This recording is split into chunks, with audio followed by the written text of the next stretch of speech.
And I remember one of the big pivots in my life was down in San Francisco. I was an art student. I had a plan.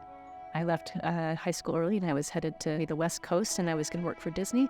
I was going to do all these things, but I learned I needed light when I was down there. Things got dark fast. In the space of a young girl in a big city for the first time, I needed light. I needed him. And I remember looking for the church in the phone book and finding a couple places, and I went down to the church on Sunday. I remember opening that door and hearing I Know My Redeemer Lives play. And I just remember thinking, I am home. And I wanted that. And at that point, I started to counsel with the Lord. I said, I want this more than anything else. I want you more than anything else. Where do I go from here? Help me to know, because I'm open now. I'm ready to hear you. And I think he probably said, great, it's about time I have some thoughts.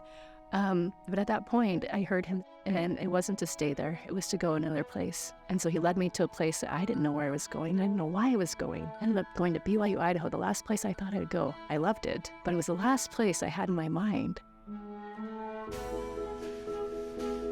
And since then, I've kept him as my closest confidant and counselor and friend in all my decisions, especially those ones. And it's led me to be able to make bigger, I would say, more difficult decisions, perhaps in faith. And again, on a deeper level, I grew closer and closer to him, and I still do.